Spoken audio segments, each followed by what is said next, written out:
ಯಾವಾಗಲೂ ಅಷ್ಟೇ ನಿಮಗೆ ಹೊಸ ವಿಷಯಗಳನ್ನು ತೋರಿಸ್ಬೇಕು ತಿಳಿಸ್ಬೇಕು ಅನ್ನೋ ಕೌತುಕತೆ ನಮ್ಮಲ್ಲಿ ತುಂಬಿರುತ್ತೆ. ನೀವು ಕೂಡ ಕಾಯ್ತಿರ್ತೀರ ಅಲ್ವಾ? ಎಸ್, ರೋಚಕ ಕಥೆಗಳ ಅನಾವರಣವೇ ಈ ನಿಗೂಢ ರಹಸ್ಯ.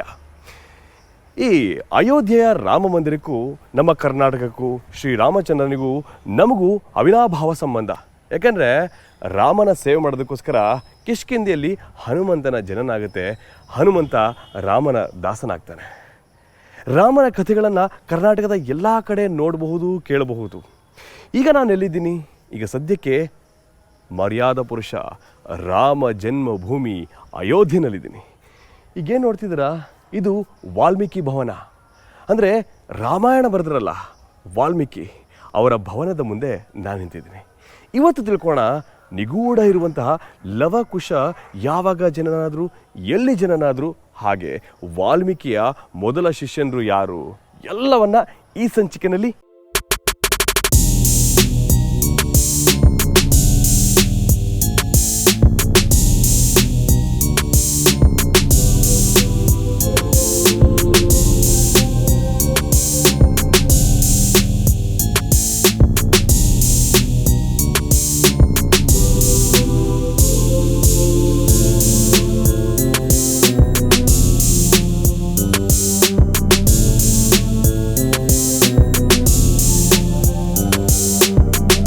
ಬರೆದಿದ್ದು ವಾಲ್ಮೀಕಿಯವರು ಒಂದು ಮರದ ಕೆಳಗಡೆ ಕೂತ್ಕೊಂಡು ರಾಮಾಯಣವನ್ನು ಬರೀತಾರೆ. ಯಾಕಂದರೆ ಅವರು ಹತ್ತಿರದಿಂದ ರಾಮಾಯಣ ಏನಾಯಿತು ಎಲ್ಲ ಕಥೆಗಳನ್ನು ನೋಡ್ತಾರೆ.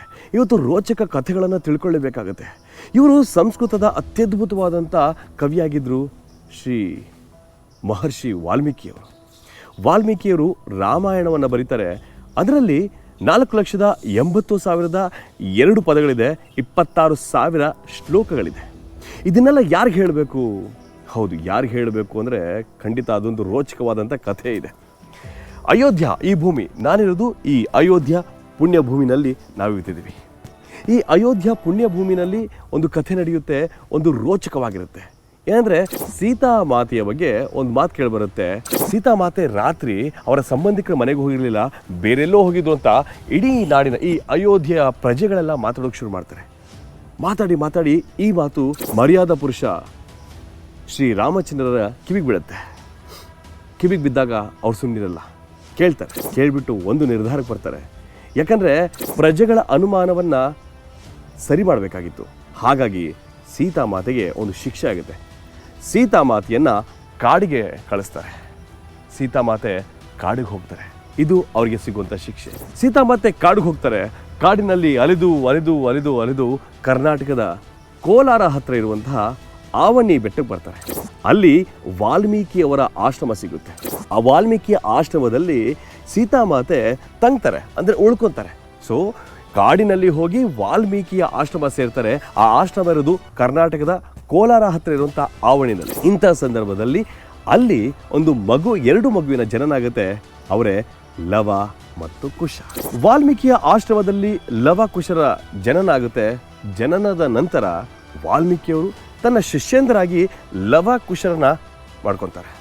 ಈಗ ವಾಲ್ಮೀಕಿ ಗುರು, ಶಿಷ್ಯರು ಲವಕುಶ.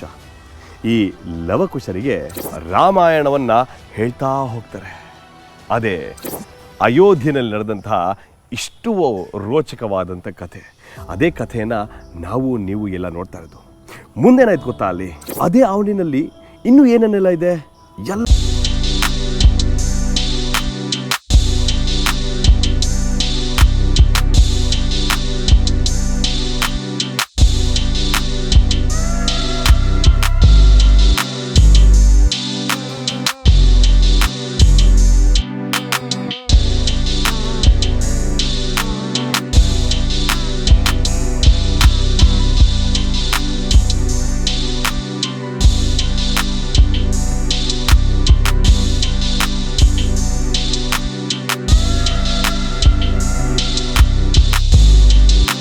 ಆವನಿ ಕ್ಷೇತ್ರದಲ್ಲಿ ಏನು ವಿಶೇಷವೆಂದರೆ ಇಲ್ಲಿರುವಂತಹ ದೇವಸ್ಥಾನಗಳು, ಅದರ ಜೊತೆಗೆ ಲವಕುಶ ಬೆಟ್ಟ, ಇನ್ನೂ ಮುಂತಾದವು. ಕರ್ನಾಟಕದ ಮುಖ್ಯ ಪಟ್ಟಣದಿಂದ ಸುಮಾರು 80 ಕಿಲೋಮೀಟರ್ ದೂರದಲ್ಲಿರುವ ಆವನಿ ಒಂದು ಸಣ್ಣ ಪಟ್ಟಣ.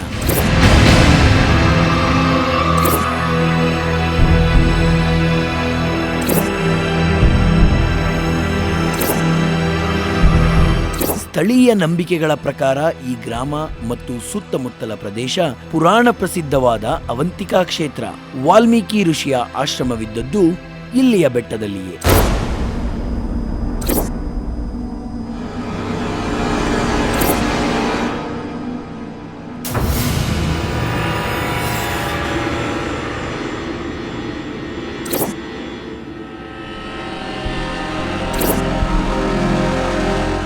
ರಾಮ ಲಂಕೆಯನ್ನು ಗೆದ್ದು ಅಯೋಧ್ಯೆಗೆ ಹಿಂದಿರುಗುವ ಹಾದಿಯಲ್ಲಿ ಇಲ್ಲಿಗೆ ಬಂದಿದ್ದರಂತೆ. ಸೀತಾದೇವಿಯು ರಾಮನಿಂದ ಕಾಡಿಗೆ ಕಳುಹಿಸಲ್ಪಟ್ಟಾಗ ಇಲ್ಲಿ ಬಂದು ತಂಗಿ ಲವಕುಶರಿಗೆ ಜನ್ಮವಿತ್ತಳೆಂದು ಇಲ್ಲಿಯ ಪ್ರತೀತಿ ಇದೆ.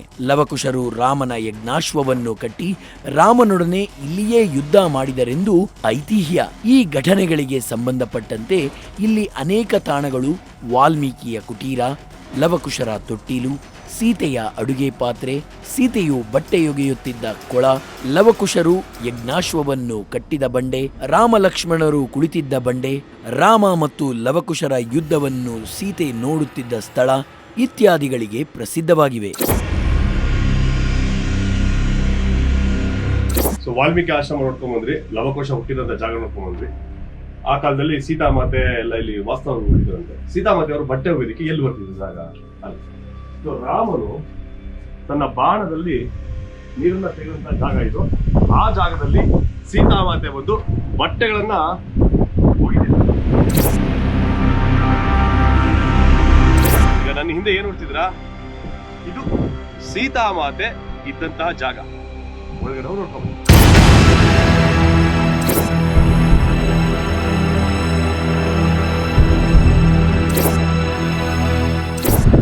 ಸೀತಾ ನಿಲಯವನ್ನ ನೋಡಿದ್ರೆ ನಾವು ಈಗ ಹಾಕೋತೇವೆ ನಿಖಿಲ್ ನಿಲಯ, ತಾರನಾಥ್ ನಿಲಯ, ಪ್ರಜ್ವಲ್ ನಿಲಯ ಅಂತ ಹಾಕೋತೀವಲ್ಲ, ಹಂಗೇನೆ ಸೀತಾ ನಿಲಯ ಅದೇ ಅವ್ರು ಇದ್ದಂತ ಜಾಗ ಅಂತ ನೋಡಿದ್ರೆ ಈಗ ಶ್ರೀರಾಮಚಂದ್ರ ಏಕಾಂತವಾಗಿ ಧ್ಯಾನ ಮಾಡಿದಂತಹ ಜಾಗ ನೋಡಿ. ಎಷ್ಟೋ ವರ್ಷಗಳ ಕಾಲದ ಹಿಂದೆ ಶ್ರೀರಾಮಚಂದ್ರರು ವಿಶ್ರಾಂತಿಯನ್ನು ಪಡೆದು ಏಕಾಂತವಾಗಿ ಧ್ಯಾನ ಮಾಡುತ್ತಿದ್ದಂತಹ ಜಾಗ ಇದು. ಅದರ ಕುರುಹುಗಳು ಇಲ್ಲಿದೆ.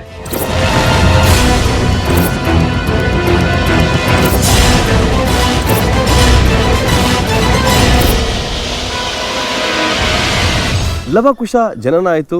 ವಾಲ್ಮೀಕಿ ರಾಮಾಯಣವನ್ನ ಹೇಳ್ತಾ ಬಂದರು. ಹಾಗೆ ಹೇಳ್ತಾ ಹೇಳ್ತಾ ಇವರಿಬ್ರು ಶಿಷ್ಯನರಾಗ್ತಾರೆ ನೋಡಿ. ತಂದೆ ತಾಯಿಯ ಕಥೆಗಳನ್ನು ವಾಲ್ಮೀಕಿ ಮಕ್ಕಳಿಗೆ ಹೇಳ್ಕೊಡ್ತಾ ಇದ್ದಾರೆ ಶಿಷ್ಯಂದ್ರು ಮಾಡಿಕೊಂಡು. ಇದೇ ಜಾಗದಲ್ಲಿ ಸ್ವಲ್ಪ ಕೆಳಗಡೆ, ಈ ಬೆಟ್ಟದಿಂದ ಕೆಳಗಡೆ, ಈ ಆವಣಿ ಬೆಟ್ಟದ ಕೆಳಗಡೆ ರಾಮ ಲಕ್ಷ್ಮಣ ಎಲ್ಲ ಸೇರಿ ಶಿವಲಿಂಗವನ್ನು ಪ್ರತಿಷ್ಠಾಪನೆ ಮಾಡಿದ್ದಾರೆ.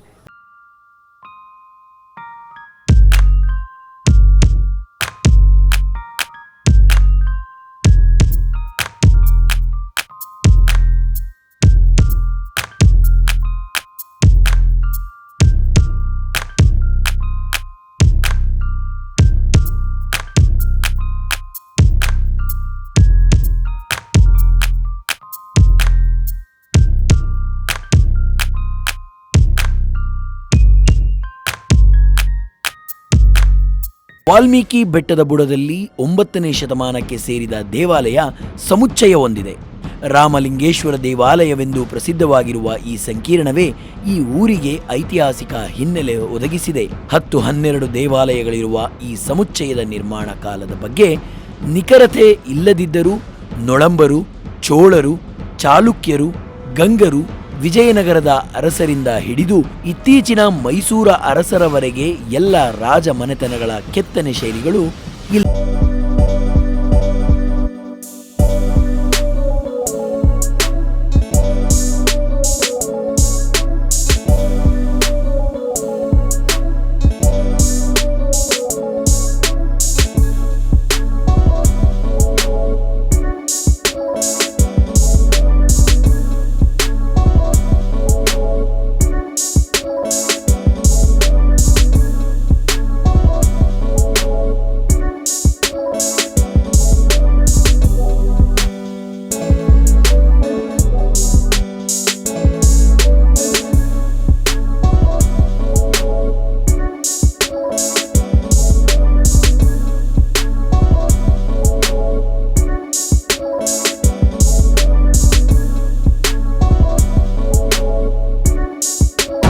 ರಾಮೇಶ್ವರ ಗುಂಪಿನ ದೇವಾಲಯಗಳು ರಾಮಾಯಣ ಮಹಾಕಾವ್ಯದಿಂದ ಪ್ರತಿ 4 ಸಹೋದರರ ಹೆಸರನ್ನು ಹೊಂದಿರುವ ದೇವಾಲಯವನ್ನು ಹೊಂದಿವೆ.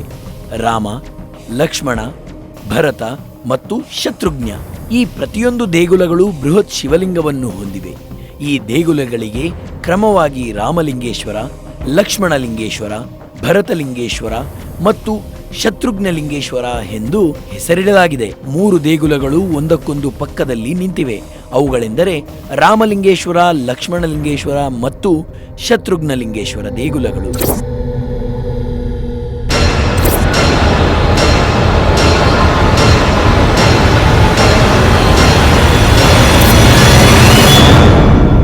ನಾವು ಒಳಗೆ ಕಾಲಿಡುತ್ತಿದ್ದಂತೆ ಮುಖ್ಯ ಪ್ರಾಂಗಣದೊಳಗಿನ ಹಲವಾರು ಸಣ್ಣ ದೇವಾಲಯಗಳ ಗುಂಪಿನ ಸುಂದರ ದ್ರಾವಿಡ ಶೈಲಿಯ ವಾಸ್ತುಶಿಲ್ಪವು ತಕ್ಷಣವೇ ನಮ್ಮನ್ನು ಆಕರ್ಷಿಸುತ್ತದೆ.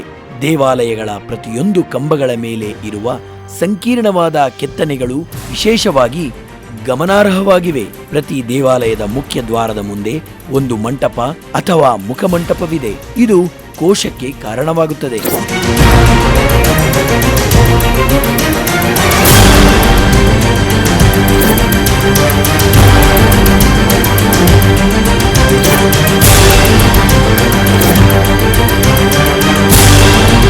ಪ್ರವೇಶ ದ್ವಾರದ ಬಲಭಾಗದಲ್ಲಿ ಕಲ್ಯಾಣ ಮಂಟಪ ಮತ್ತು ಎಡಭಾಗದಲ್ಲಿ ವಿಶ್ರಾಂತಿ ಪಡೆಯಲು ಅಂಗಳ.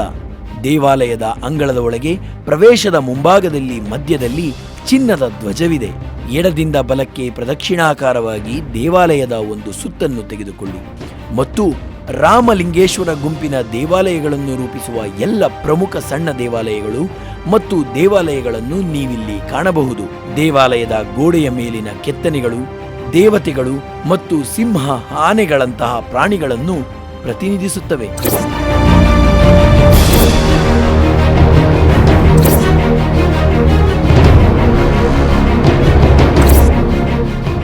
ಆವಣಿ ಬೆಟ್ಟದಲ್ಲಿ ಲವಕುಶರ ಜನನಾಗುತ್ತೆ. ಹಾಗೆ ರಾಮ, ಲಕ್ಷ್ಮಣ ಎಲ್ಲ ಬಂದು ಶಿವಲಿಂಗವನ್ನ ಪ್ರತಿಷ್ಠಾಪನೆ ಮಾಡ್ತಾರೆ.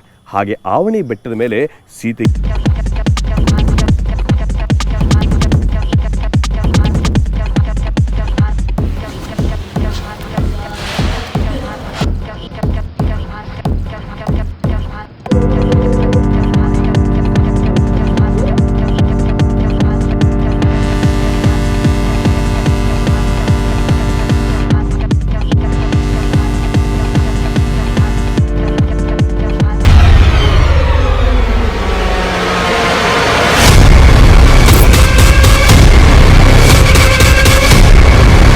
ಇದು ದೇವಾಲಯದ ವಿಷಯವಾದರೆ ಇನ್ನು ಲವಕುಶ ಬೆಟ್ಟದ ಬಗ್ಗೆ ಮಾತನಾಡೋಣ. ಲವಕುಶ ಬೆಟ್ಟದ ಮೇಲೆ ಸೀತೆಯ ಒಂದು ಸಣ್ಣ ದೇವಸ್ಥಾನವಿದೆ. ನಾವು ಮೇಲಕ್ಕೆ ಹೋಗಲು ಮೆಟ್ಟಿಲುಗಳಿವೆ ಮತ್ತು ಅಲ್ಲಿಂದ ರಾಮಲಿಂಗೇಶ್ವರ ಗುಂಪಿನ ದೇವಸ್ಥಾನಗಳ ವೀಕ್ಷಣೆಗಳು ಬಹಳ ಸುಂದರವಾಗಿರುತ್ತದೆ.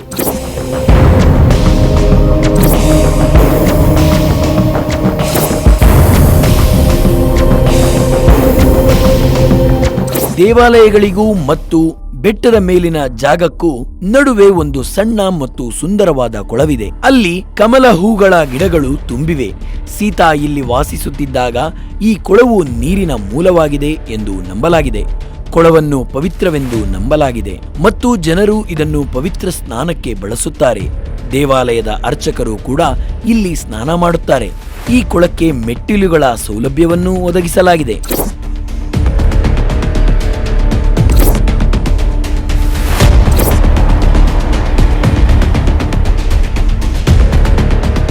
ಇನ್ನು ಸೀತಾ ಬೆಟ್ಟದ ಬಗ್ಗೆ ಮಾತನಾಡೋಣ.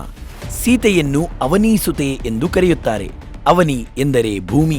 ಭೂಮಿಯನ್ನು ಉಳುಮೆ ಮಾಡುವಾಗ ಅವಳು ಕಂಡುಬಂದಳು ಎಂದು ನಂಬಲಾಗಿದೆ. ಸೀತೆಯನ್ನು ಭೂಮಿಯೊಂದಿಗೆ ಸಂಯೋಜಿಸುವುದರಿಂದ ಈ ಗ್ರಾಮಕ್ಕೆ ಈ ಹೆಸರು ಬಂದಿದೆ ಎಂದು ನಂಬಲಾಗಿದೆ. ದೇವಾಲಯದ ಜೊತೆಯಲ್ಲಿ ಇಲ್ಲಿ ಒಂದು ಗುಹೆ ಇದ್ದು ವಾಲ್ಮೀಕಿಯು ಇಲ್ಲಿ ವಾಸಿಸುತ್ತಿದ್ದಾಗ ಆತನ ವಾಸಸ್ಥಾನವೆಂದು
ನೀವು ಕೋಲಾರ ಜಿಲ್ಲೆಯ ಮುಳಬಾಗಿಲು ಸಮೀಪದ ಆವನಿ ಬೆಟ್ಟಕ್ಕೆ ಭೇಟಿ ನೀಡಿ ಪುರಾಣದೊಂದಿಗೆ ಇತಿಹಾಸವನ್ನು ಸಹ ನೀವು ತಿಳಿದುಕೊಳ್ಳಬಹುದು.